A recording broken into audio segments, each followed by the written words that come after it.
तर हा मसाला तुम्ही बघतात ना, हा मसाला इतका छान आणि सोप्या पद्धतीने बनला जातं ना, म्हणजे गावाकडे गावरान पद्धतीमध्ये. आणि माझी आईसुद्धा स्पेशल असंच बनवते मसाला कारलं. तर आईचंच बघून बघून मी शिकलेलं आहे. तर त्याच पद्धतीने मी तुम्हाला आज हे मसाला कारलं म्हणजेच भरलेलं कारलं बनवून दाखवणार आहे. हा मसाला बनवून बघा आणि ह्या मसाल्यामध्ये हे कारलं करून बघा. खूप छान चव लागते, खायला इतकं टेस्टी लागतं, अजिबात कडू लागत नाही. टिफिनला, रात्रीच्या जेवणासाठी सुक्की भाजी म्हणून तुम्ही हे कारलं बनवू शकता. तर हे बघा मस्त झालेलं आहे, असं कुरकुरीत गरमागरम टेस्टी आणि हेल्दी कारलं, भरलेलं कारलं बनवलेलं आहे. दाखवते मी तुम्हाला याची छोटीशी रेसिपी. व्हिडिओ आवडला तर लाईक करा, चॅनेलला आपल्या सबस्क्राईबर करा. ते इकडे बघू शकता 2-3 मोठे कारले घेऊन आलेले आणि आईनीच हे कारले कटिंग केलेलं आहे. तर बघू शकता तिने 2-4 अशा फोडी केलेल्या आहेत कारल्याच्या. बी माझ्या आईला आवडतात कारल्यामध्ये, काढून देत नाही, तर त्यामुळं मी ठेवलेलं आहेत. पण तुम्ही ह्या ब्या वगैरे काढू शकता आणि छानपैकी याला असं पोकळ करू शकता. हे बघा, पण बीसुद्धा खूप चांगले लागते बरं का कारल्यामध्ये, पण नसेल आवडत तर काढू शकता. आणि हे आता हे कटिंग माझ्या आईने केलेली आहे कारल्याची, बघू शकता. हे असं बी वगैरे ठेवलेलं आहे. आता आपण काय करणार आहोत, याच्यामध्ये थोडंसं मीठ लावणार आहोत. हे बघा मस्त कटिंग झालेले आहेत, फक्त बी वगैरे ठेवलेले आहे. हे असे जे कट केलेला भाग असतो ना, त्याच्यामध्ये थोडंसं मीठ टाकायचं, चिमटीमध्ये मीठ बसन असं हे कारल्याला मीठ चोळून घ्यायचं. ह्याने काय होतं, कडवटपणा निघून जातो आणि दुसरी गोष्ट कारल्याला चव छान लागते. हे बघा, ह्याचा कटसुद्धा मला भेटत नाही आहे, भेटला बघा. आता याच्यामध्ये असं चिमटीमध्ये मीठ घ्यायचं आणि असं याला चोळून घ्यायचं. मीठ किती लावलं म्हणजे इतकं पण नाही, पण थोडंसं जास्त जरी झालं तरी त्याचा कडवटपणा बॅलन्स होतो, म्हणजे काय असं खारट वाटणार नाही. आणि मीठ लावून झालं, सगळ्या कारल्याला मीठ चोळून झालं की मग त्याच प्रोसेसमध्ये चिमटीमध्ये हळद घ्यायची आणि असे चोळून घ्यायची. म्हणजे हळद मीठ हे सुरुवातीला कारल्याला नक्की लावा, हे असं चोळून घ्यायचं. हे बघा, हळद मिठाची चव आणि याची एक फ्लेवर आणि कडवटपणा जो बॅलन्स होतो ना, म्हणजे कमी होतो, तो अप्रतिम राहतो. आता मी सगळे हळद मीठ सगळ्या कारल्याला चोळून घेतले. हे बघा मस्त चोळून घेते सगळ्या कारल्याला, अशी हळद मीठ थोडं थोडंसं असं चोळून घेते. खूप छान हे कारलं मी तुम्हाला आज दाखवते, अगदी माझ्या घरची पद्धत दाखवते, नक्की करून बघा, खूप छान चवदार बनतं. सोपी पद्धत आहे, काही जास्त मसाले वगैरे वापरायचे नाही, झटकीपट बनलं जातं आणि तुम्हाला नक्की आवडेल तुम्ही ज्यावेळेस हे ट्राय करताल. एक छोटंसं भांडं घ्यायचं, टोप घ्यायचा, पॅन घ्यायचा, त्याच्यामध्ये अगदी 1 चमचा तेल टाकायचं आणि हळद मीठ लावलेले हे जे कारले आहेत ना, त्याच्यामध्ये पहिले असे परतून घ्यायचे तेलामध्ये. हे बघा, हे असं चांगलं मिक्स करून घ्यायचं आणि थोडंसं 1 ग्लास पाणी टाकायचं आणि याला घ्यायचं आहे शिजून. आणि कारल्याला आपल्याला गाळ करायचं नाही, ही गोष्ट लक्षात ठेवा, अजिबात कारल्याला गाळ नका करू. थोडंसं नरम सॉफ्ट हाताने दबायला लागलं इतकंच कारलं शिजून घ्यायचं. म्हणजे गाळ केलं ना तर मसाला सोबत ते कारलं तुटलं जाऊ शकतं किंवा ते कारलं खाण्याची काही मजा येत नाही. म्हणजे त्याच्यामधला जो कडकपणा, त्याच्यामधला जो क्रंचीपणा असतो ना, तो मस्त वाटतो खायला. मग ते वांगा असो, दोडका असो, भेंडी असो किंवा हे असं कारलं. हे बघा, हे असं थोडा वेळ याला शिजून घ्यायचं हळद मिठाच्या पाण्यामध्ये. आता बघा परफेक्ट झालेला आहे कारलं. इथे मी गॅस केला आहे बंद, कारण मला जास्त गाळ शिजवायचं नाही आहे. आणि बघा आता मी तुम्हाला दाखवते, कारल्याचा रंग चेंज झालेला आहे. हे बघा, सगळं पाणी निथळून घ्यायचं, सगळं असं दाबून निथळून घ्यायचं. हे बघा चांगलं शिजलेलं आहे कारलं. आता याच्यापेक्षा काही जास्त आपल्याला शिजवायचं नाही, बस होते, पुरेसं आहे. बाकीचं कच्चापणा राहिलाच नाही, शिजलेलं आहे. थंड करून घ्यायचं, गरम आहेत हे कारले. जो पण आपण मसाला तयार करतो तो पण हे कारलं जरा थंड करून घेऊया. तर परफेक्ट असे शिजलेले आहेत. याच्यामध्ये कच्चापणा मी थोडा ठेवलेला आहे, गाळ नाही करायचं. तुम्ही पण ही गोष्ट लक्षात ठेवा, गाळ नका करू. आता ही शेंगदाणे घेतलेत बघा, भरपूर घेतलेत, कारण हा जो मसाला आहे ना कारल्याचा, तुम्हाला खरं सांगते, हा मसाला ना मी 2-3 भाज्याला सुद्धा वापरते, म्हणून मी याच्यातला थोडा काढून ठेवणार आहे. 10-12 लसणाच्या पाकळ्या आणि शेंगदाणे. अगोदर काय करायचं, शेंगदाणे थोडे भाजून घ्यायचे, लगेच लसूण नाही टाकायचं, कारण शेंगदाण्याला कसं थोडा वेळ लागतो भाजायला. त्यामुळं सुरुवातीला शेंगदाणे जरा खरपूस भाजून घ्या, जोपर्यंत त्याच्यावर डाग पडत नाही. हे बघा आता छानपैकी हे शेंगदाणे भाजलेत, अगदी करपवायचे पण नाहीत. थोडेसे डाग दिसायला लागले की मग आपण याच्यामध्ये हा जो लसूण घेतला आपण 10-12 पाकळ्या लसणाच्या घ्यायच्या आणि त्याच्यामध्ये टाकायच्या आणि 1 चमचा जिरे टाकायचे. तुम्ही हवं त्याच्यामध्ये तीळ टाकू शकता किंवा सुकं खोबरं टाकू शकता. वेगवेगळ्या प्रकारे मसाले हा बनला जातो, पण मी तुम्हाला माझ्या घरची पद्धत दाखवते. सिम्पलच मसाला आहे हा. आता बघा शेंगदाणे भाजून निघलेत आपले चांगले, त्यामुळे आता फक्त लसणाला थोडासा शेक द्यायचा आहे जिऱ्यासोबत. चांगलं मिक्स करून घ्या आणि भाजलं गेले की लगेच गॅस बंद करायचा आणि मी काढून घेतले बघा. आता हे आपल्याला करायचे वाटण. मिक्सरच्या भांड्यामध्ये टाकून ह्याचं आपण वाटण करून घेऊया. छान झालेले आहेत क्रिस्पी. मोठ्या भांड्यामध्ये मी हे सगळं टाकून घेते आणि आता आपलं ह्याला वाटण करायचं.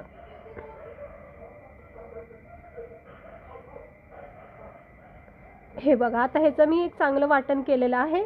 तर तुम्ही पाहू शकता लसूण, शेंगदाणे आणि जिऱ्याचं हे वाटण केलेलं आहे. हे असं इतकं जाडसर ठेवायचं, अगदी जाड पण नको आणि अगदी बारीक पण नको. हे असं थोडंसं मिडियम पाहिजे. तुम्ही नीट बघून घ्या. हे अशा पद्धतीचं हे वाटण करायचं. ह्याच्यामध्ये जर लाल मिरची टाकली ना तर शेंगदाण्याची चटणीसुद्धा ही बनली जाऊ शकते. मस्त झालेलं आहे वाटण. आता आपण एका प्लेटमध्ये याला काढून घेऊया. हा मसाला तयार करून तुम्ही कारलं किंवा वांगं करून बघा, मस्त चव लागते. हे बघा अशा पद्धतीने करायचं. हे थोडासा एक शेंगदाणा राहिला आहे तो काढून टाकते. आता हे सगळं चोळून घ्यायचं मस्त व्यवस्थित. हा मसाला ना तुम्ही एकदम असा बनवून सुद्धा डब्यामध्ये भरून फ्रीजमध्ये ठेवू शकता. खराब होत नाही, 4-5 दिवस तरी राहतो. आता हे जे लसूण शेंगदाणे जे आपण वाटले ना त्याच्यामध्ये आपण मसाले टाकायचे. त्यामध्ये मी 2 चमचे लाल तिखट टाकलाय, 1 चमचा गरम मसाला टाकलाय, 1 चमचा धना पावडर टाकलाय, अर्धा 1 चमचा हळद टाकते. हळद थोडी टाकायची कारण आपण कारल्याला लावलेली आहे हळद, त्यामुळे हळद थोडी टाकायची इकडे. आणि चवीनुसार मीठसुद्धा इथे थोडं टाका, फक्त मसाल्यापुरतं टाका ह्या, कारण कारल्याला आपण लावलेला आहे त्यामुळं खारट नको व्हायला. तसंही कारल्याला मिठाचं प्रमाण कमी जास्त झालं तरी तो बॅलन्स होतो. आता हे सगळे जे मसाले टाकलेत ना आपण ह्या शेंगदाण्याच्या कूटमध्ये, ते सगळं ह्याला चोळून घ्यायचे. हे बघा असं एकदम ह्याला चोळून घ्या. हाच मसाला ना तुम्ही तयार करून ठेवू शकता. प्रत्येक भाजीमध्ये 2-3 चमचे जर टाकले ना तर कुठलाही कुटाणा वाटण करायची गरज लागणार नाही. छोट्या छोट्या भाज्या ह्या मसाल्यामध्ये होऊ शकतात. चण्याची उसळ, मटकीची उसळ, मेथीची भाजी होऊ शकते, गवारीची भाजी, भरपूर भाज्या ह्या मसाल्यामध्ये तुम्ही करू शकता. मी असं करून ठेवते कधी कधी. थोडंसं पाणी किंवा तेल टाकायचं 1 चमचा आणि हा मसाला असा पॅक करायचा. हे बघा मी थोडं पाणी टाकले आणि हा मसाला पॅक केला.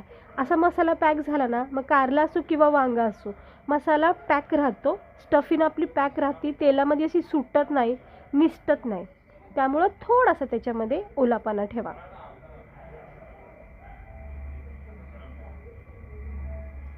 आता हे कारले घेतलेत बघा.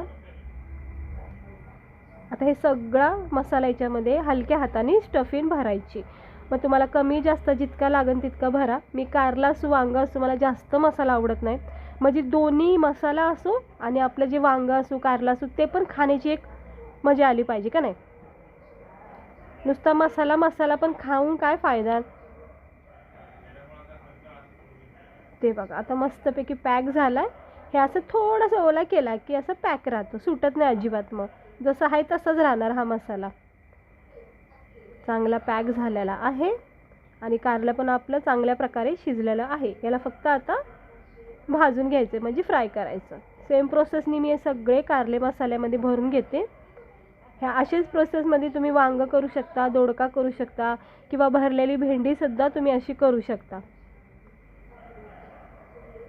हे बघा कारल्याचं ना ते शिजलेलं पाणी जे असतं ना, ज्यावेळेस आपण पाण्यातून काढतो त्यावेळेस ते पाणी निथळून घ्या. सगळे कारले मी भरून घेतलेत मसाल्यामध्ये. आता आपण लगेच याला फ्राय करून घेऊया. हे बघा किती सुंदर प्रकारे मसाला याच्यात पॅक झालेला आहे, अजिबात कुठेही निसटला नाही आणि हा तेलातसुद्धा सुटणार नाही.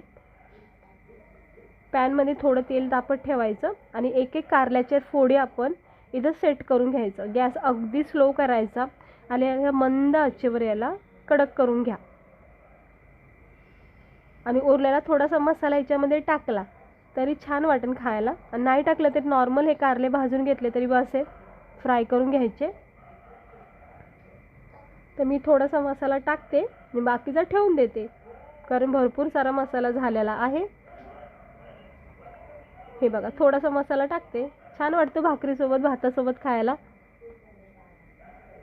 आता आपले हे कारले कडक भाजून घ्यायचे तेलामध्ये, थोड्याशा तेलामध्ये सुद्धा हे फ्राय होतात. याला थोडा वेळ द्यायचा, लगेच अलटीपलटी नाही करायचं, थोडा वेळ द्यायचा आणि हलक्या हाताने मग याला अलटीपलटी करून घ्यायचं. गॅस स्लोच ठेवायचा, नाहीतर कारले करपले जाऊ शकतात. हे असं 2 चमच्याच्या सहाय्याने, 1 चमच्याच्या सहाय्याने करू शकता. मला 2 चमच्याच्या सहाय्याने सोपं जाते बघा, 1 चमच्याने मला जमत नाही जास्त.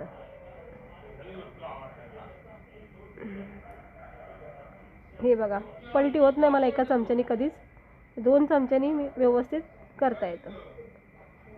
तर मसाला बघा कारल्याचा आतपर्यंत कसा फ्राय होतोय, हलक्या गॅसवर सगळा मसाला किती छान फ्राय होतोय, कारल्यामध्ये कडकपणा तयार होतोय. आणि तुम्ही पाहू शकता आपलं हे कारलं किती मस्त असं कुरकुरीत व्हायला लागलेला आहे. मसालासुद्धा जो टाकला आहे उरलेला तो पण क्रिस्पी होतोय. बस थोडा वेळ द्यायचा, 1-2-3 मिनटं ह्याला असं फ्राय करून घ्यायचं. लक्ष ठेवायचं, नाही तर मसाला हा करपला जाऊ शकतो, पॅनला चिटकू शकतो. हे असं पलटी करायचं.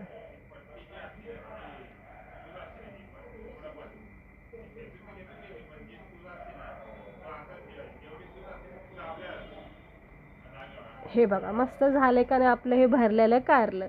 आता याला असं सेट करायचं. तुम्ही याच्यावर झाकण ठेवू शकता किंवा नाही ठेवलं तरी हरकत नाही.